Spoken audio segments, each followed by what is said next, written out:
Hello friends, it's Kayla. I'm on the road and I am going to read my 200th book in this vlog.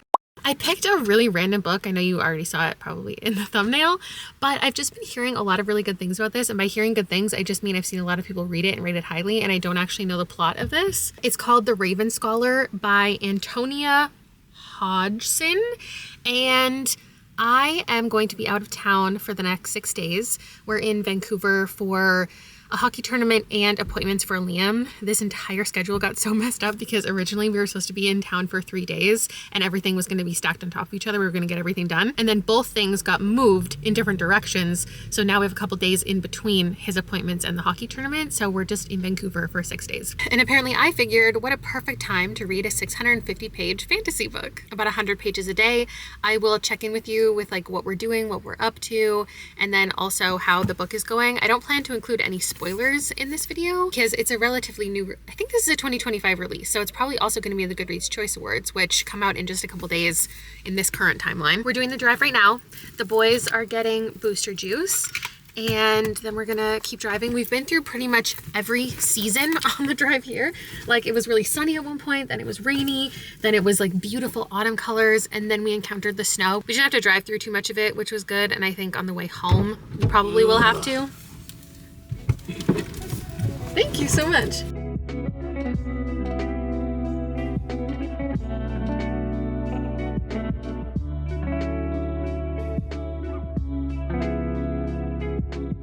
Okay, we made it. Here is our penthouse. There's this giant closet, perfect for Liam's stuff. My besties wanted a tour of the room. So here's the kitchen. Rob's already trying to find hockey. And then we've got the washing machine, 2 closets, the bed, the TV, and we wrap around and we're back into the kitchen. Our huge balcony. Oh yeah, I forgot the balcony is why I wanted it. It's actually a pretty awesome spot. You can see them all. Look at that sky though. It's We're beautiful. so high up. 13th floor? 2 most important things going to Vancouver. We gotta get Chipotle.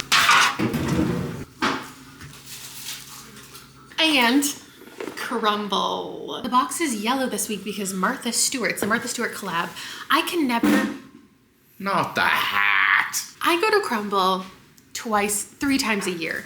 I always seem to go when they're doing something stupid. Or every time you go is the same goddamn Yeah, because we always go that first week of July Yeah. and they're all the same flavors.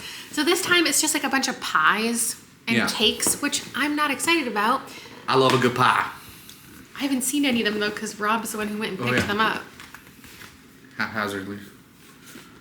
But we are here. We're actually here over the weekend and into the next Crumble week. Oh, those smell really nice. You can really smell the pumpkin. So on Tuesday or Monday, we can go get the next week's worth of stuff. Yeah. This is the lemon something.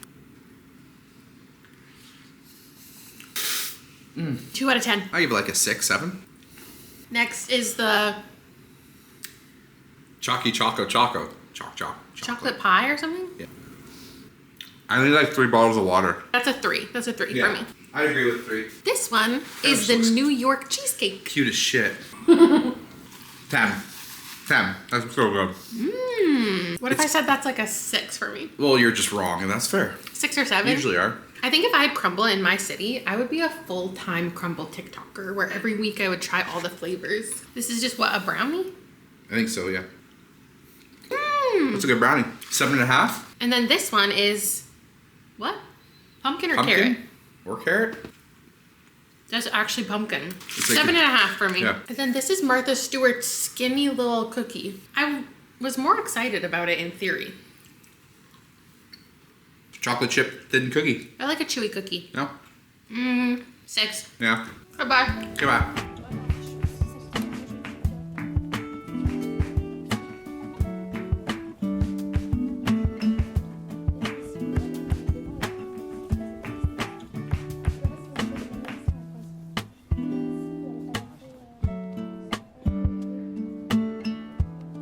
I didn't quite hit my 100 pages last night, but I got to 84.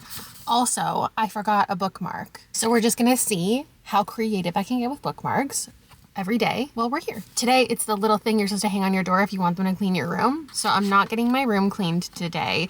but it is holding my spot in the Raven Scholar. I have literally never read the synopsis of this, and I'm not going to now. We're just gonna roll with what I've learned. I thought we were starting out with our main character, and then 3 chapters in, I think we then met our actual main character. We basically met Yana in the first like 60 pages. She has a father who has died, a mother, and a twin brother.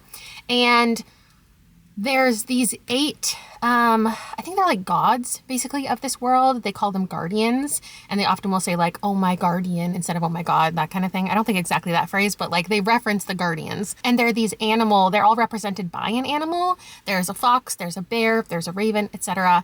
And people come from different like lines and clans, but also once you turn 16, you commit yourself to a specific clan, only if you want to though. The clan that you align yourself with, there's just regular people, and you can fight for the highest position if you participate in these challenges, and there's like a representative of each.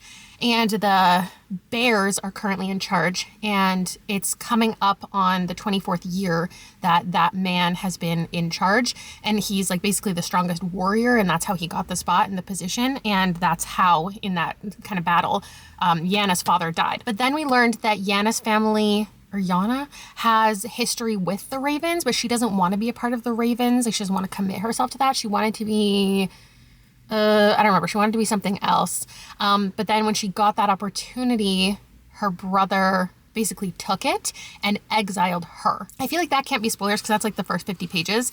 And that's the setup of what I thought was the novel. And then in the next chapter, we met this other girl who I think is our main character because she is the Raven Scholar. We flash forward 8 years. We meet Nima. She is in the Raven clan, and then she becomes the scholar for the Ravens in the 8 years later timeline. So now she's in her 30s. And she is in a relationship in one of the timelines with this guy named Kane. And then we learn things about him and his clan and what he's doing.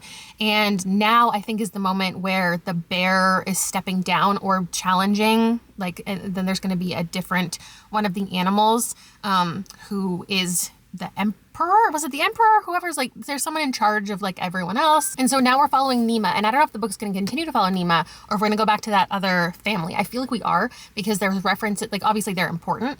And the woman, the mother, has like changed her name because she wants to change who she's associated with, because she has this son who, you know, is kind of bad, and a daughter who's been exiled, so no one wants to maybe associate with her. And I don't know how these two storylines are going to intermingle, or if in further chapters we're going to follow even more people. And now I'm heading into Liam's second of 3 doctor's appointments. We're at BC Children's. We already had one thing this morning Liam had to do, and now we have a pulmonary function test, which we've done before. And then we get to meet with his respiratory team, who we've only had virtual appointments with.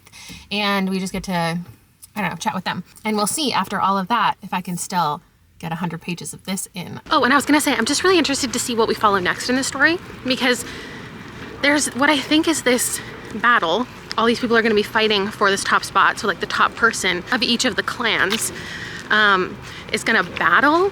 And like, I don't know what kind of trials we're about to experience, or if there's gonna be some training sequences, or if we're gonna get to meet every single one of them. I'm very interested in all of that. I did get my 100 pages in last night, and my bookmark of the day is a sugar packet, a full sugar packet, because I'm definitely not making the coffee in this hotel. We figured out that the room, because we haven't visited another room where some parents are staying, that the rooms on the floor below are also the exact same size and shape and everything as the penthouse. So now I'm not sure why I paid more for this room, but it's not as special as I thought. Anyway, the rest of the parents are going to be arriving later today, because we have our first hockey game of the tournament is tonight. Liam, after the appointments yesterday, is on a really strong steroid. And I think we're gonna have to go back to the hospital unexpectedly to have an appointment on Monday after a dose of steroids, and then redo a certain test. He had like breathing tests, he had an ultrasound, he had blood tests. They were doing a bunch of stuff. And now if all of this stuff does really well for his lungs, we have to apply for him to go on some biometrics. I think that's what it's called. We're gonna walk to the mall, I think. Rob's ankle, not doing great, but I think did I show it in my last video? He hurt himself. And he's really bruised. But I think he finds that moving it is better. And I don't want to move my vehicle because a bunch of other parents are going to arrive, or just like people staying at the hotel, and I can't park my vehicle underground in the parking because I have my roof rack on. And so I have one of the few spots outside in the parking lot. There's like literally 3 spots for oversized vehicles, and I don't want to lose that spot. So I think we're just going to walk around, and then the only time we'll leave is if, like with the vehicle, is to go to a hockey game because it's across a bridge and we have no choice. The rest of the kids will be arriving, and then Liam will move into a different room with some of them that we booked, because then we're responsible for those children while they're here, and then we drive them home. So that's everything that's going on currently. Liam's at the mall right now. I think we're gonna walk over, maybe do some book shopping. The weather outside is beautiful today. It's been raining for the last couple days. I am loving this. I'm having a great time, and it's everything that I hoped it to be with a competition style book without kind of redoing the things that I've read before. So one thing I really like about this is it's not a fight to the death. It's not this competition where like people are dying one by one until there's one victor. There are these challenges. They have to fight, they have to use weapons, but it's not intended for people to die. It's more like who can show the most skill in the ring, and people can, you know, call mercy and the fight ends and the other person gets the points. And also they don't have to participate in every single trial if they don't want to, or put their body in danger if they think they won't win points anyway, because it's an accumulation of points, and that's whichever clan wins by the end. And Nima is a scholar, and what I realized from the, it's all in the synopsis, that Nima actually participates in the challenge because somebody dies, again, that's in the synopsis, from her clan, the Raven group, who was going to participate. There's one from each, a fox, a bear, a hound, whatever.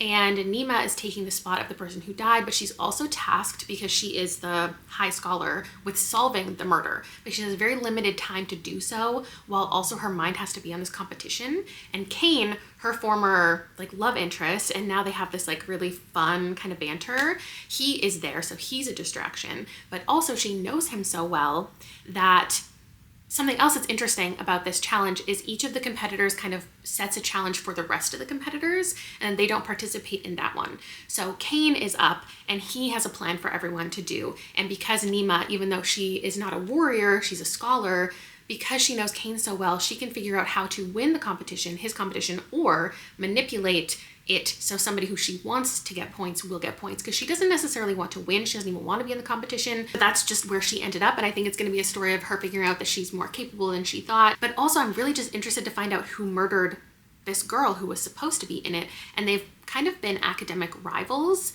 And so people think that maybe she herself did it.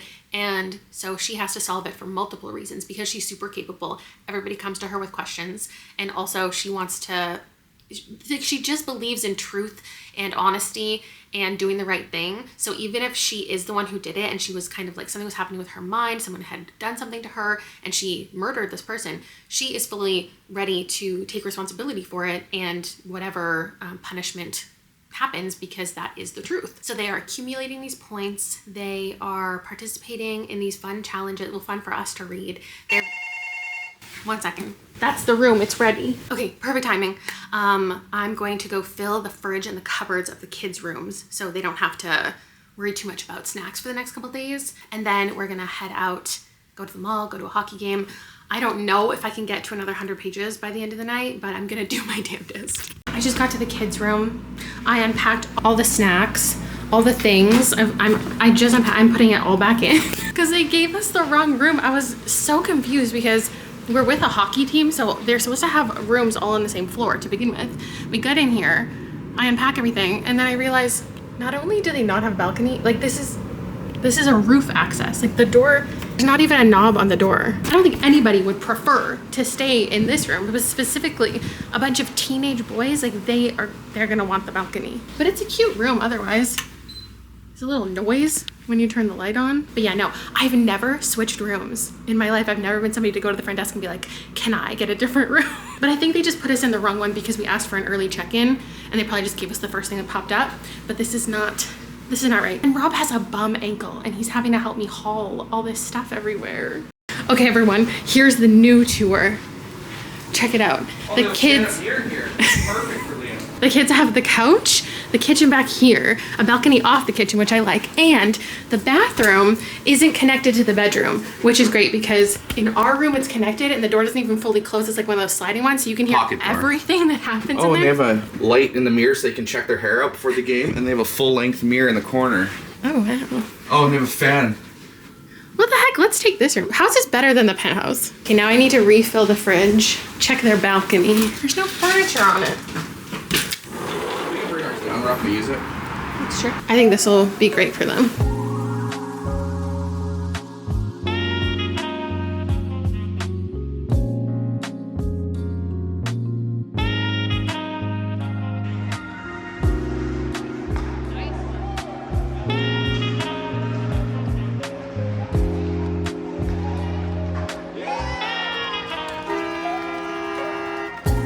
Good morning. It's a beautiful day. I don't know if the sound quality out here is going to be incredible, but this is where I want to be. I have made it to 350 pages. Today's bookmark is a flosser. I'm at part 5, and today I think I'm going to go to a bookstore nearby and actually buy a bookmark. Can you imagine? Imagine even further, what if they have a copy of the Ravenscaller that I can buy? I had a good feeling about this, which is why I picked it as my 200th book, so I could make an entire video about it. And I do think we're on a journey of a 5-star. Although one thing I did just learn when I looked it up on Goodreads for like the first time is that it's a part of a trilogy. And I wish it was a standalone, just because I like standalones better. This middle part is a lot of political maneuvering, which makes a lot of sense. That happens in a lot of books. And also, like a lot of fantasy or dystopian, there's a reason why the author is setting us at this specific time, because a lot of times it's because this fantasy world is in a moment of change. Either the rules of the world itself are shifting, or the population has a different perspective, like their position is altering on how things are functioning and how successful the world has been based on, you know, the people in charge, etc. And that's definitely been a focus of the last chunk that I read, is things are starting to shift and change a little bit. Hello. It's 12 o'clock and we just woke the boys up. They were up so late last night. I guess, you know, them having their own room, that's what's gonna happen.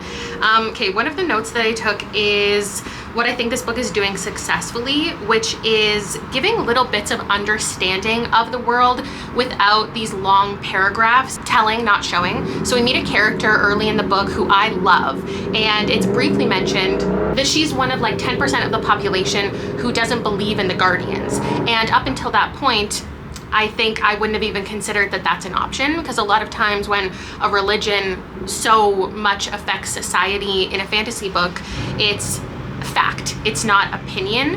And so the idea that people in this world could not believe in the Guardians and don't live by this religion like didn't even occur to me. So I like that that was a little mentioned, because you can imagine then how things might change and how people's perception might change, whether it be the people who believe or the non-believers, you know, finding a reason to believe or evidence, or the entire society shifting and realizing that what they've been told isn't real. And then another small mention is these fights that the contenders are participating in. And up until this point, it was just, oh, there are these fights, people go. There was a little mention of people, the audience kind of petering out as the fights go on, because they felt like maybe the fights were uneven. They didn't want to subject their children to the more violent ones. And I really like that little mention, because again, we didn't have to have a paragraph explaining who comes to the fights and why, and if they're supposed to, if they have to, but just that one sentence was, oh, okay, people in this society, you know, have free will and they come here for entertainment. What I'm most interested in this second half is if this is an author who's introducing me to characters that I'm supposed to love, because I think there are probably 3 side characters who we're given lots of evidence to enjoy. And I'm wondering if she's going to be someone who betrays the reader in a way, and it's like misleading us into loving this character and then they turn out to be bad, or if we're introduced to these characters and this kind of found family idea and we're going to stick with that and it's going to be this warm situation the entire time. And with that, let's head to the bookstore. We made it to the bookstore. Before we left the house, played a round of GeoGuessr in the Lower Mainland, because I just posted a video where I took you around the Okanagan and I had to guess where the locations were, and we went book shopping and it was so fun. And I was like, I'm gonna recreate this going to Vancouver.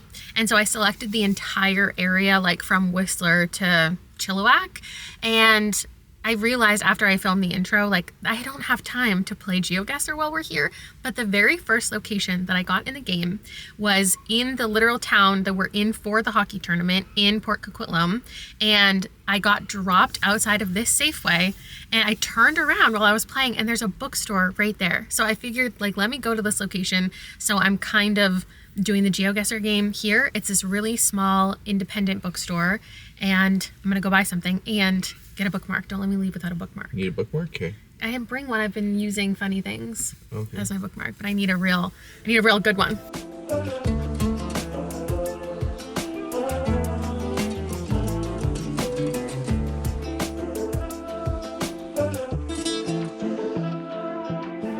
This is bigger than Google Maps implied.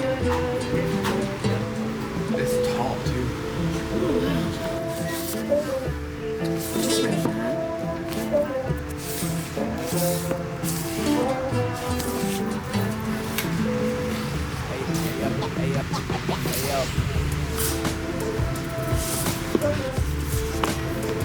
I got 3 books and I got a bookmark. It had a ribbon when I bought it. It's from the Indigenous collection by Cap. Didn't even make it out of the store with the ribbon. Like, it literally from the till to the door was gone. Whatever. It's beautiful though. So I got something to use. Can I see it actually? Will you? Yeah. In the Raven Scholar, which I did decide to buy. And then we stopped somewhere to get Scent of the Morning because I wanted to buy this on its like release week. Look how pretty they look together. It's pretty cool. Similar colors, and they're both like bird. I really like the Ish. purple with shiny. And the other one is really This? cool. Yeah, it's really cool. And then I also got Tack to Me. Do you think? Yeah. An anthology of Arctic horror stories. What? Oh, so that's like Yeah, an indigenous word. indigenous, so that I wouldn't know how to say it. Hey, they're all birds. Yeah, all of them. They all have wings. I didn't even realize. And that's my little haul for the day. And now we have hockey and You have to rip back to the hotel to pick up Liam and Find his the gear, children. and then find the other 2 kids, and then we have like an hour to make it to the arena. We're good. yeah, we're good. And maybe I'll bring my headphones and I'll do the audiobook to make sure I get through my 100 pages today. And then I'll do a mukbang bang at the arena with what I'm gonna eat. I don't think they are interested in that. Oh, well, what the fuck? But we are gonna do Crumble again Why tomorrow. am I here? Why am I here? Oh, Crumble. photographer. Right. He took my photo in the bookstore because he's very talented. Because I can't do anything else with one leg, so might as well be a monopod, I guess.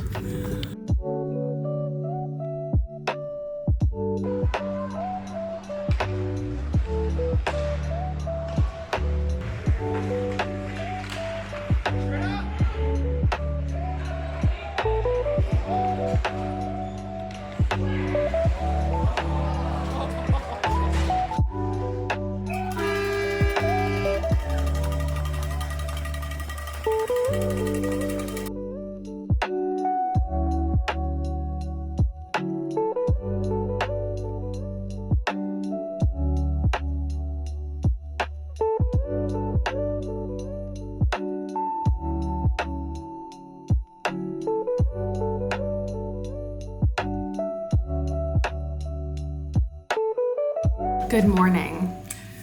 It's quite the morning. We all went to bed really late last night and then got a call at 8 a.m. To come in to the hospital so Liam could have a follow-up appointment. So we just had to like book it an hour across town so he could have his follow-up.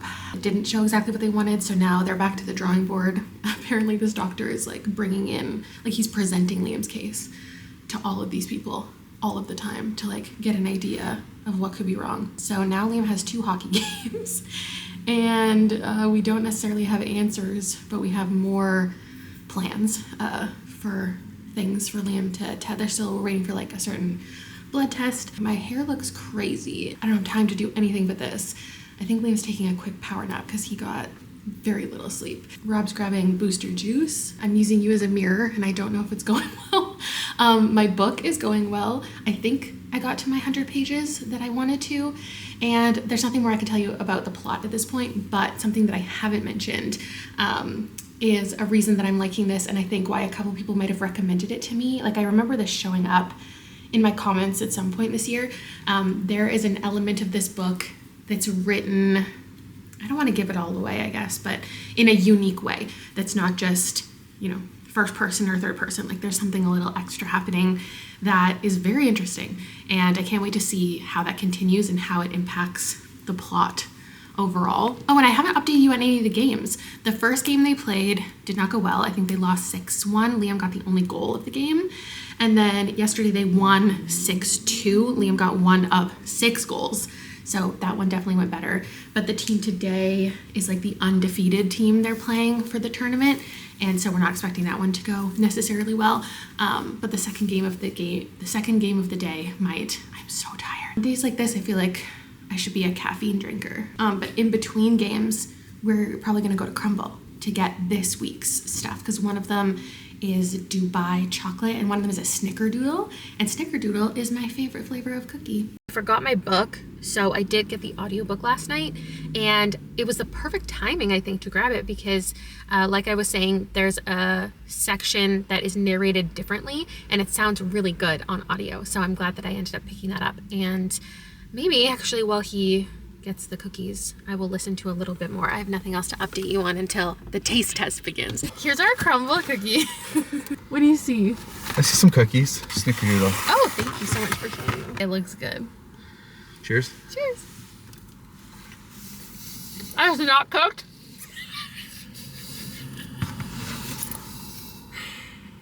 That's raw inside. It was just batter. Just take a bite of that one. Oh, this one's just batter too, I think. Here's the strawberry. The snickerdoodle I give a 0 out of 10. It was actually uncooked. Like I know crumble is soft, but that was uncooked. That one's cooked. Good. I like that one. And then I brought a fork so we can try the cheesecake. Dubai chocolate cheesecake. We love Dubai chocolate. Oh. It's thick. Oh my god. A lot of chocolate. No, too big for you. Too big for you. That is a face punch. This is good. I don't want to be negative because it was really negative with the first ones. I just don't like chocolate cheesecake. Yeah. Like I like cheesecake, but I don't like chocolate cheesecake. Yeah. So that one's gonna get like a 6 for me. Like it's so I like good. that one. That's like an 8, 9 for me. The strawberry is an 8, 9 for me. Oh, not for me. It's too boring. Okay, the rest of them we've tried before. So go watch our other videos. We don't need to eat any more cookies right now. I'm gonna have some more.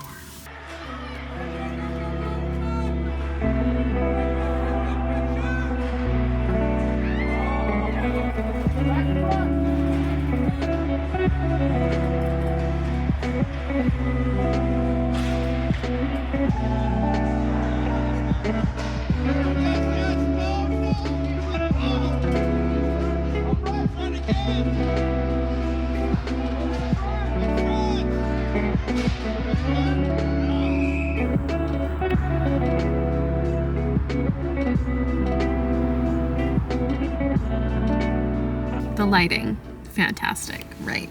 I'm just waiting for Liam's final game.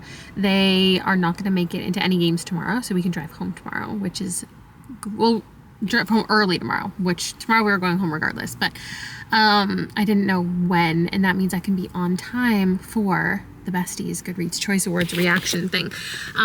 My little small update is listening to the audiobook, still going well, and what is different for me with enjoying this is I say all the time, and I was just writing a little mini review for a book about how I just often don't like books with established relationships. But it's very specifically in books where the romance is the number one thing to care about, like romantasy specifically. And The Raven Scholar is not romantasy.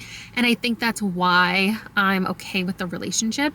It's just when we're reading like a 600-page romance and we never get how they met, or like we do, but it's not, that's not scenes. Like I want scenes of them meeting. I want the beginning of their relationship. I want the start of their love story. If I'm gonna care about their romance for 600 pages, why not give me them meeting to begin with? Because I like the beginning stuff. But in this book, I'm fine with missing out on things because it's not a romance. But I am a lover girl at heart, and I don't think I would be loving this book as much if it wasn't for their relationship. and just the little moments we get. And I don't need the beginning of it. Like, it's okay that it's already established, because it's not every single page is spent with them loving each other. It's only once in a while that we see them really together. And for some reason, it didn't occur to me that they have all these fights and there's 8 people and they all have to do these little duels. Eventually, the lovers are gonna fight. And oh my God, that fight was crazy. But even that felt so short. Like, that whole scene it doesn't feel like the romance is taking up the bulk of the story. So people who love fantasy but aren't fantasy romance people, they'll still be into this. But fantasy romance people still get the little stuff. I'm eating it up, having a great time. Might continue in the series.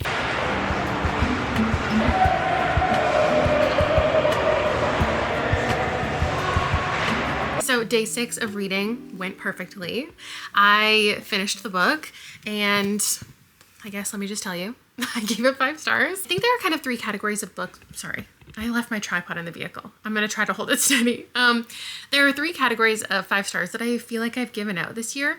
One is ones that had a really big emotional impact, nonfiction and fiction, things that I felt like impacted by, made me cry, or I felt a lot reading. There's 5 stars that I felt like ooey gooey over. Like, I was like, oh my God, kicking my feet, like the relationship, like really, that was it for me. And then there's this group of 5 stars that I just respect the book. I just think it was well written. It was well plotted. I can't think of any complaints. And I was just impressed overall with, how the story went down. And this definitely fits into that category of books. I loved the characters. Our main character, Nima, I've seen a couple people on Goodreads now that I've looked say that she was a little irritating to follow. I didn't get those vibes, but maybe if you find a character who's constantly correcting people, who just has a lot of knowledge and wants to have everything be completely accurate all the time to be grading, then this character may not be for you.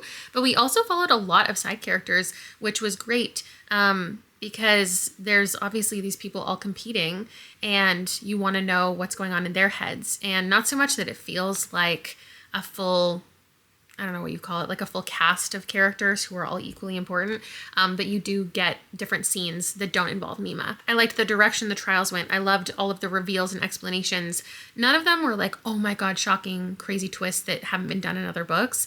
But I liked the reveals, and they set up interesting things for further books in the series. I did get home in time to do the Goodreads reaction with my channel members, and there were quite a few books on there that I've read, which I was surprised by. Fantasy, I've read a handful, and I think I would be voting for this one. So I'm glad that I got to it. I'm glad that I spent like the full 6 days reading just one book, because normally on a hockey trip, even if we're gone for like 3 days, I'm trying to cram as many books as I can and keeping up with my pace as if I was at home. And maybe I don't give the books the attention that they deserve in the moment because my mind is so many other places. This one, definitely I took my time with, and I really enjoyed. The trip was successful enough, we still have things to figure out with Liam, and the games went 50-50. The drive home was great. There was no snow. I don't think I'm necessarily somebody you go to, like, I'm not your go-to fantasy recommendation person, but this book does get a big endorsement from me, if that means anything. I'm really happy to have read it and to have decided to make a whole vlog around something. I just figured this is a long one that I'm intrigued by. There'll be plenty to talk about. I didn't know for sure it would be 5 stars because I don't want to put 5-star predictions out there anymore because I'm always wrong. But in this case, I'm glad that I went into it not knowing anything, and I had a great time. And I'll see you in another video soon. Bye!